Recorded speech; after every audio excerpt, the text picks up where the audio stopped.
Terima kasih Anda masih bersama kami. Bagi Anda yang baru saja bergabung, kami hadirkan kembali 3 berita utama hari ini.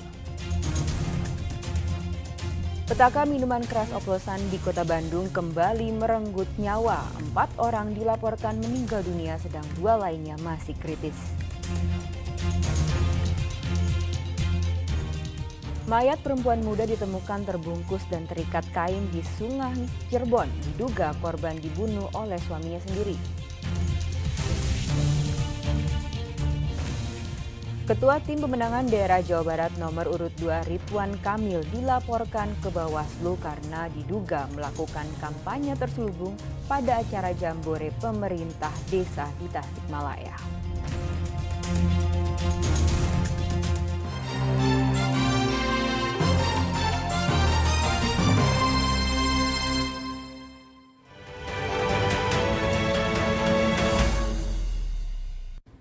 Direksi BUMD di Kabupaten Subang dicopot dari jabatannya karena mencalonkan diri sebagai calon legislatif dalam pemilu 2024. Pencopotan atas rekomendasi Badan Pengawas Perumda Tirta Rangga Subang.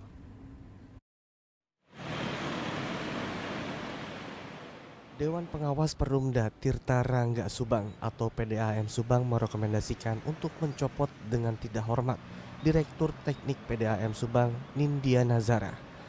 Nindya Nazara baru diketahui ternyata ikut mencalonkan diri sebagai anggota DPR RI pada pemilu 2024 dari Dapil Jawa Barat 2 meliputi Kabupaten Bandung dan Kabupaten Bandung Barat melalui PDI Perjuangan. Pencopotan sesuai Undang-Undang Pemilu terkait netralitas PNS Polri TNI termasuk karyawan dan direksi BUMN karena anggaran bersumber dari anggaran keuangan negara.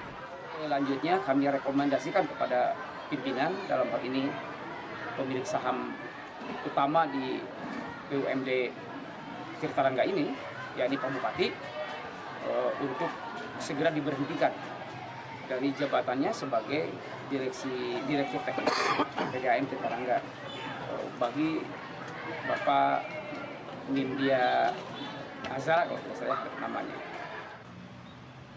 Saat ini tengah diproses untuk mencari pengganti Direktur Teknik PDAM Subang dan masih menunggu keputusan PJ Bupati Subang. Zainal Arifin melaporkan dari Subang. Diduga melakukan kampanye terselubung, mantan Gubernur Jawa Barat Ridwan Kamil dilaporkan ke Bawaslu oleh Tim Pemenangan Ganjar Mahfud Wilayah Jawa Barat. Ridwan Kamil diduga melanggar peraturan kampanye karena membagikan amplop dan mengkampanyekan Capres nomor urut 2 saat acara jambore Badan Pemerintahan Desa di Tasikmalaya.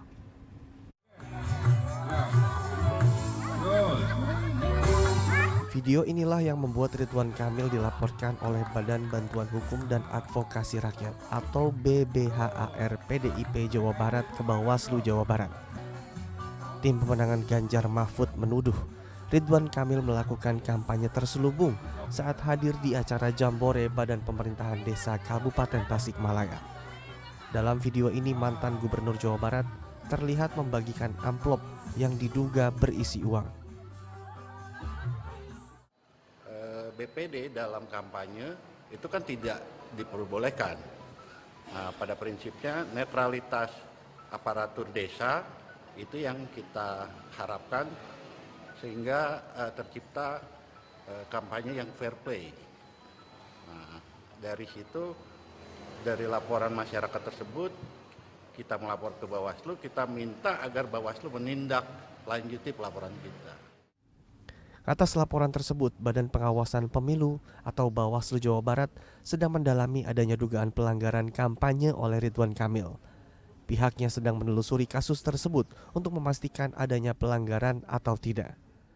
Berarti ada kemungkinan pemanggilan Ridwan Kamil? Kita tunggu update terbaru ya Kang ya.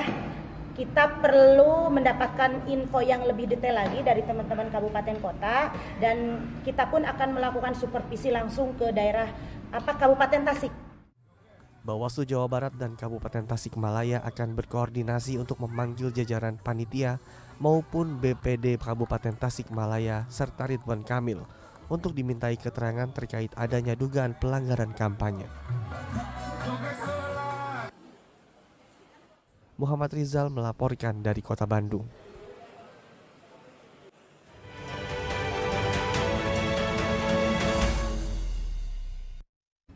Sebuah sekolah dasar negeri di Sumedang tidak tersentuh perbaikan selama belasan tahun sehingga bangunan terancam ambruk.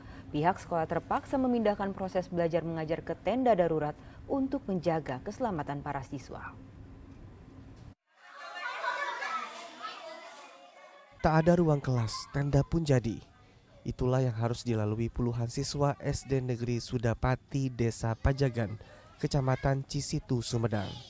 Mereka kini terpaksa belajar di tenda-tenda darurat yang didirikan di lapangan sekolah.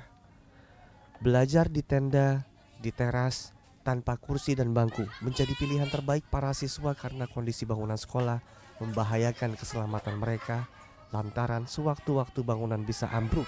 Retaknya sampai ke nembus ke kelas lain, sama ke WC, yang itu udah hancur, yang kelas 4.